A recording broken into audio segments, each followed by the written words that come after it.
News from the Borderland. This is EPAS Unleashed. Hi everyone, welcome back to EPAS Unleashed. We have a very special bonus episode with a very special guest. She is not an employee here, but she feels like one because we see her quite often. We want to welcome a volunteer and a foster parent, Josette. Thank you so much for joining us. Thank you very much. So today we're going to be focusing on everything that you help us out with. Of course, you are a volunteer, like I mentioned, and a foster parent. We really want to focus on fostering since, that was our topic, our last episode. Can you talk a little bit about why you foster for us? Absolutely. Thanks again for having me. Yes. Josette Flores, I'm at the city attorney's office. Mm-hmm. And why do I foster? I was invited sort of to foster by the former shelter vet who said, don't you want to try this? Don't you want to give some kitty cats a place to stay? And I thought, well, how hard could that be? So kitty cats came to my house and I thought, well, actually, this is really not hard at all. These cats are pretty easy to take care of. And it seems like a good idea if the cats that are easy to take care of are out of the shelter, and that opens up space for other kitty cats to be in a space at the shelter. Yeah, especially those that really need it, that are under, medical care. If we need to bring in these pets, having your home open to these fosters, it really opens up that space. Or, if you take one of those kittens that is under treatment, which I'm, I'm sure you've taken so many because we see you quite often, it gives them a better chance of, recovering outside of the shelter. That's right. I've definitely had kitty cats with medical conditions, dogs with medical conditions recovering from surgery. One had an embedded collar, I think, when this Oh dog was no. impounded at the shelter. So he had crazy stitches. Like, it wasn't on the neck necessarily, it was around his middle part. Oh no. That was poor little dog. He was Yeah. very Frankenstein looking, but he recovered really well. Yeah, and you mentioned your job. Can you talk a little bit? You do work full time, correct? I really do work full time and then some. I work at the city attorney's office, so we do the legal work for the city, Okay, and awesome. And it's I a mean, lot of work. yes, so you do work full time, but you still find, in your schedule time for us to not only volunteer, but to foster. Um, can you talk about how that works? Because I know a lot of people, they feel like they can't do fostering or they can't volunteer because they don't have enough time. They have a full time job. So you have a full time job and you do both. I do have a full time job. I also have the added benefit of not living that far from the shelter, Yeah. so I don't have to drive particularly far. Hmm. But when there are when I have to be downtown, I'm downtown. If I need to be uh, bringing a four-legged in for a vaccination, you just have to work it into your schedule. Bring it in during lunch. Come in after the 5 o'clock hour if possible. I'm usually the one running at about 5:45, telling the volunteer or the foster coordinator, "I'm on my way." Hopefully, coming in before the 6 o'clock hour when Yeah. everybody here is supposed to be wrapping up things to get themselves home too. But you just have to be aware of what day it is Hmm. essentially on the calendar. If vaccinations are due, if the animal needs to come in for surgery, bring them in the night before. For a while, when the surgeries were taking place, you had to schedule in driving to the Socorro facility if that's Yeah. where the surgery was taking place. But that was usually before work hours, so it Yeah. wasn't so bad. Yeah. I mean, like I said, you're so dedicated to being a foster because you find it in your schedule to not only work, but to volunteer as well. We see you come out and you walk as many dogs as you can, and you still, okay, I'll be back. I'm going to bring my fosters. We always hear you saying they're due for vaccines. So, I mean, like you said, it's just finding it in your schedule, keeping it on your calendar. And it's not, and you take multiple pets. You don't just take, one foster at a time. Can you talk about how many fosters you have right now? Oh gosh. Well, this minute the house is very quiet because I'm going to be running out of town for a weekend. Hmm. But I have under my name at the present moment 5 foster dogs. They're all 5 supposed to go on a transport next week. So when I come back to town this week, Mhm. coming week, I will pick them up for the last few days and then drop them back off for Mhm. their final farewell before they head Mhm. on out of town.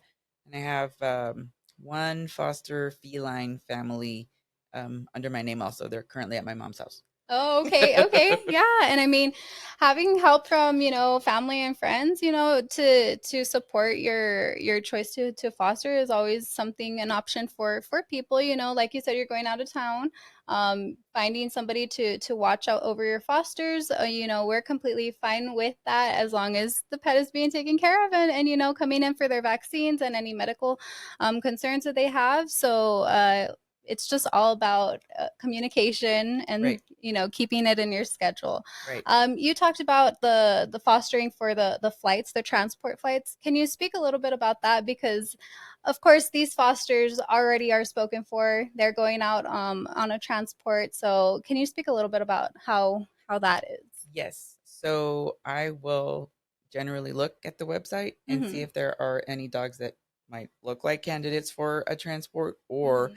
the transport coordinator will reach out to me directly and say, "Do you have room for this pet, this dog?" Mm-hmm. Which may be more than one dog. Yeah.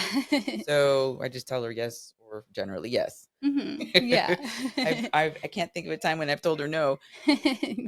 So they have a definite out date. Yeah. Sometimes the flights, usually it's for a flight. Sometimes they're for transports to Arizona or Mm-hmm. some other place in Texas where they go via land. I Mm-hmm. think one time there was a transport that went via land to Maine. It took them 3 days to get there. I don't know how Oh that wow. driver did it, but generally it's a flight. So you know that there's date certain, like a certain Mm-hmm. date on which they will be leaving your foster kingdom, Yeah. and then they will head to the airport. Yeah. Staff wakes up at the before the crack of dawn and gets them Yes. transported all to the airport, and then they board a flight and off they go to rescues in parts of the country where they don't have the overcrowding that we do here. Yeah. Yeah, definitely. I mean, we need a lot more flight attendant fosters, and I feel like just depending on the foster, it could be a couple weeks. It just really depends, right? Right, it's usually about 2 to 3 weeks. Mm-hmm. I've had some around 2 weeks, maybe less actually, Mm-hmm. if they've been in a different location and they Yeah. just need an extra week or so before they're ready for the flight. Yeah, because I mean, we don't. The point of this is just to get the pet out of the shelter so that they don't lose their chance on the transport. Getting sick here, there are so many animals here, and while we vaccinate on intake, we never know what's coming in. So we just want to make sure that they get on that flight and have the best option. And like you said, it doesn't always have to be a couple weeks. Sometimes it's even shorter, but that is something that we definitely need more. We need a lot more flight attendant fosters here at our shelter to help you out too. And, of course, these pets are, like you said, going to shelters that don't have the same problem that usually like the southern regions have, with the overpopulation, overcrowding in shelters. So they already have a family set up. And can we speak a little bit about? I know that you have so many fosters, and a lot of people also think that it's going to be hard to let go of these fosters. How do you do it? Well, for the transport fosters, for Hmm. instance, they have a place to go, Yeah. and Hmm. that's what the whole purpose of the foster program is making sure that again they're out of the shelter, they're getting used to being in a home, Hmm. so that when they're ready to go to Hmm. be returned, they're not used to only being in a shelter. They're used Yeah. to being in a house. So the programs that this shelter works with are generally programs that have fosters as well. So when they land, the transports arrive to their new city, they usually go to a foster home, Yeah. and so you've already done your job. You can pat yourself on the back of Yeah. getting them to a good point where that's not such an odd thing. Yeah. Yeah, like you said, I mean, they're going from a home to another home. They're not going to another shelter for the most part. They're already lined up with foster homes. Correct. So you don't have that kind of guilt, like, oh, where are You don't, they? yeah, Where are the they poor going? They're cats. Where are going. they? They're somewhere in the shelter, Yeah. no place to go. Yes. And then, maybe fosters that are not flight attendant fosters, you've fostered so many and letting them go, I'm sure it can be a little bit hard letting them go, but it is very rewarding. at the same Absolutely. time. Can you speak a Absolutely. little bit about how you feel after, you Sure. finish the foster? I've actually had pretty good luck where if I've been a foster and it's not for a transport and the animal comes back to the shelter, usually they get scooped up. Mhm. I think my very first dog that I took out just for a weekend, I felt terrible about returning the dog. Mhm. That it was a really, really handsome female dog, a tall girl, Mhm. and she liked to go hiking with me. It Oh. was great. And I brought her back thinking this is just tough. But Mhm. that same night, there was a family that was coming back that was here around right before the shelter closed, and Mhm. they adopted her. So staff let me know that before the actual end of the day, a family came in and Mhm. they were looking at the dogs, and staff had them focus on this particular dog, and they Mhm. got along really well, and they took the dog home. They adopted that dog. Yeah, so like I said, I mean, it's a very rewarding experience. You get to see these pets in a home rather than the shelter. I mean, you volunteer, so you see how flooded we are with dogs and cats, and how stressful it can be for them here. And you also see the side of fostering where you take them out and you see a completely different personality. Can you talk about maybe sometimes that you saw, a pet here and they just look completely different than when you brought them home? 100%. That is the case. I've actually taken dogs home that are yellow tag dogs, dogs that Hmm. need a little bit more attention. Yeah. You have to be a little bit higher up in the training department Hmm. to handle those dogs, Yes. and they're stressed out. They really are Hmm. stressed out at the shelter. So I have taken them, even the smaller dogs. They're like, oh, they tried to bite everybody at the shelter. I'm like, I'll take them home. So Yeah. I've taken them home, and they relax. It Hmm. takes them usually like a day or Hmm. so, sometimes overnight, sometimes less, sometimes a Hmm. little bit more depending on the dog. Yeah. And the ones that have been like, "Oh, they were so mean to staff," like really barking and trying to bite everyone, Yeah. they're very calm. Yeah, so I mean, the home life is definitely not comparable to a shelter environment. And like you said, there's so many dogs that have that little yellow tag, indicating that they might need a little bit more patience. And they're not gonna get as much attention as they need here at the shelter, and this environment is just not going to give them that chance to really show their personality. And in a home, they're completely different. Like you said, they completely changed. They're not giving the same issues that they would in this environment. So it's definitely another rewarding aspect to fostering is seeing them in this state and then completely different state once they're in a home. Yeah, the other thing is the grooming. Yeah. I've seen some really crazy bad cases of Hmm. dogs that needed grooming, Hmm. and maybe never got groomed. Yeah. So I'll either take them to my groomer or I'll take them to Petco Hmm. for some grooming, because sometimes you really don't know what the dog looks like. What does the face look Hmm. like? Because there's so much matted Yeah. hair in front of the dog's what would normally be the face. Yeah. And that actually is very rewarding. Also, I pay for that, and Hmm. my groomer said that she would do it for free, and I'm like, no, this is your livelihood. You need to charge me. Hmm. So she does really, really great work, and so Hmm. does the crew at Petco. They've run a really they've done a really nice job with the dogs, even the really challenging cases that I've taken them. Yeah, yeah, and I mean, we are so thankful for you to do that, and to take it out of your own money, because there are some cases that, like you said, we can't even tell what type of dog it is because they are so matted. They just come into us, and sometimes that kind of attributes to their personality too. I mean, how would you feel, if having that hair just completely all over your face, not being able to move right, and then once you get them groomed, they come back and you show us, and we're like, "Who's this? Exactly. Yep. You found this dog? Where'd you find this dog?" Because I look completely different with just a short amount of time just grooming.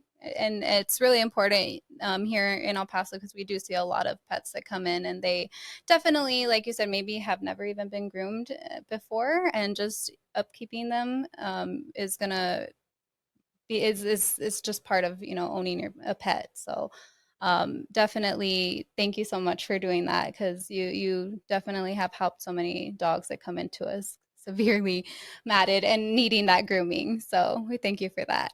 Can you talk about any special fosters that, just stuck with you that I know that you've had so many fosters, but is there any Yes. stories that you would like to share? Yes, I'm actually going to see one this weekend. Okay.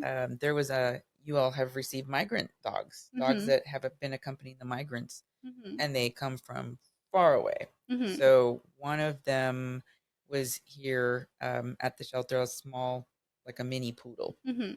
and it turned out that she needed to take some medication because Mm-hmm. who knows what mean fleas bit her on her journey here Oh, yeah.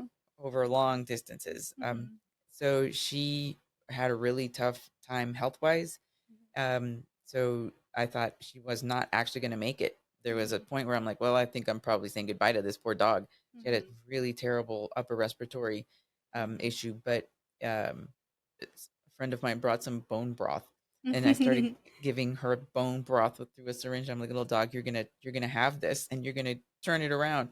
So Mm-hmm. she laid outside in the sun with her bone broth in her little belly, and kept taking the medication. And she was actually a really good patient, and she recovered. She completely recovered, and now she's living life in Santa Fe, living large. Oh, that's great. That's great. And, speaking on that, of course, there are some fosters that unfortunately, they're in bad shape. They might not make it. Can you talk a little bit about that? I know that it can be hard on some fosters to deal with Yeah, that. yeah, that has happened on occasion. Sometimes they just do not make it. I had the current litter that is at my parents' house for the weekend. The kittens were approximately 5 weeks old when I pulled them from the shelter with the mama cat, Mm-hmm. and they were about a half a pound if they were lucky. And a Mm-hmm. 5 week old kitten should be definitely more than Yeah. half a pound. Mm-hmm. So they just did not have from the mama, I don't think, the nutritional um, wholesomeness that they needed. They just didn't Mm-hmm. have what they needed from poor mama cat. Mm-hmm. So one of the three kittens just did not make it. That Mm-hmm. kitten lasted overnight essentially at my house, Mm-hmm. and then I had to bring the body back into the shelter. And those, I mean, I didn't. I was going to be surprised if that litter of kittens made it. The two Mm-hmm. that are still with us, they're strong and doing just great, Yeah. carousing in my house normally. Mm-hmm. But that one was just weak and just Yeah. wasn't gonna make it. So sure, it's hard. It's not what anybody wants to see is a little kitten not make it. Yeah. Yeah. Yeah. Sometimes it's a kitten, sometimes it's a puppy, sometimes it's an adult dog that Mm-hmm. has possible bad disease. Mm-hmm. Yeah, and like you said, I mean, it's definitely going to be hard, but it's nothing that the foster does because Right. you all are giving them, the love and attention that they need outside of the shelter, giving them a home to, hopefully make it. And if they don't, you're there with them. You give them that time and that love in that amount of time that, they have left. So it is hard, and sometimes the fosters need to take a little break after, and it's understandable, but we are here, we understand. That's just part of the shelter life, and unfortunately it does happen, but we're here for the fosters for that, whenever they're ready to come back, if they are ready to come back. There you go. um, Yeah. Yeah, it's not an easy thing. But mhm, again, you're right. At least they were with somebody mhm, when they passed away, as opposed to maybe it's overnight and nobody mhm, notices until the next morning. mhm. Yeah, yeah.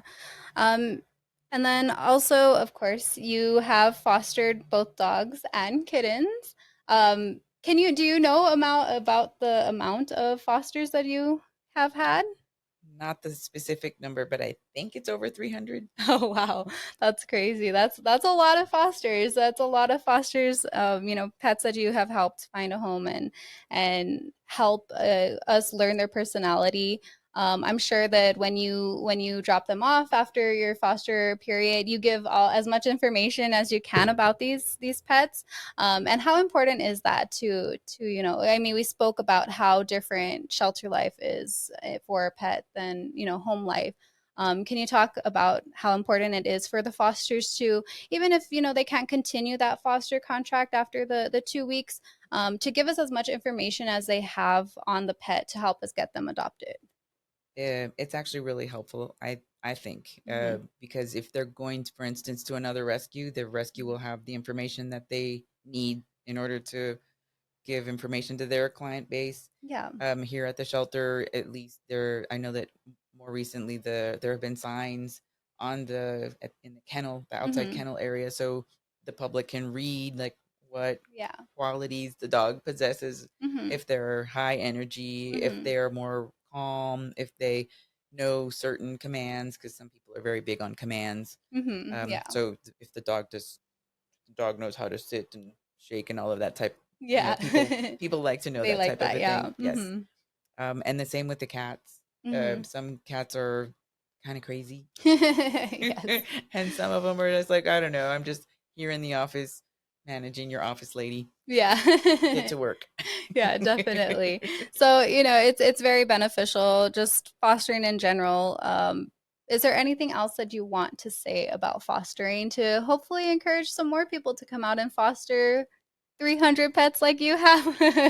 You don't have to necessarily foster 300 pets, but you can. That it would be great. So there really is an overpopulation of pets in our community, and um, one very easy way I think to help, and an effective way to help, is to be a foster. You don't have to foster five at a time. You can foster one, but that is one animal that is not in a shelter environment waiting for who knows when. It is very rewarding for the fosters to see that they've helped somebody other than themselves. This is in this day and age where we are doing lots of things remotely, and Mhm. people are not always very kind to even to each other. It's good to get grounded again, to Mhm. try to be kind to others, including the four-leggeds. That would be the foster cats and foster dogs. Mhm. So do something for your community. It's not always all about you. Mhm. Everybody just try to help out. That's my approach. Yeah. Yeah, and like you said, I mean, these pets, we want them to be treated like family. They deserve it. They've already, been through who knows what, and now they're here at True. the shelter. They don't need to be in this environment any longer if somebody is willing to open up their home. And it is definitely going to change your perspective on everything, because it's just so rewarding to see these, whether it's a bottle baby that's teeny tiny and you're there feeding them, every 2 hours, and you see them getting adopted at, the 2 or 3 month mark, and they're running around just so happy, or, an older senior pet that is just struggling here, unfortunately, whatever happened to their owner, and they're here. It's just going to be a very rewarding experience, and we definitely need more community members, like you said, come check it out, whether it's fostering or volunteering. We need the help. The pets need the help, and do it for them, and it's gonna trickle over to you as well. It's gonna definitely change you. So, anything else you want to share? Let's see. The foster application process is pretty easy. Yeah. Just sign on up with the program. Mm-hmm. Staff provides all of the supplies, Mm-hmm. medical supplies, supplies that the cat or dog might need in terms of food. Mm-hmm. And yeah, I think let's put the word out there. Yeah, definitely. Well, thank you so much for taking time out of your schedule, because we know that you have that full-time job, and then you're a full-time foster and volunteer, so you're definitely busy. And we want to thank you so much for everything that you've done as a volunteer and as a foster. You have really made an impact in so many pets' lives and in our lives as well. So thank you so much Thank you. for helping us out. Thank you. We'll see you next time. We hope you enjoy this bonus episode. Don't forget to like, comment, and subscribe.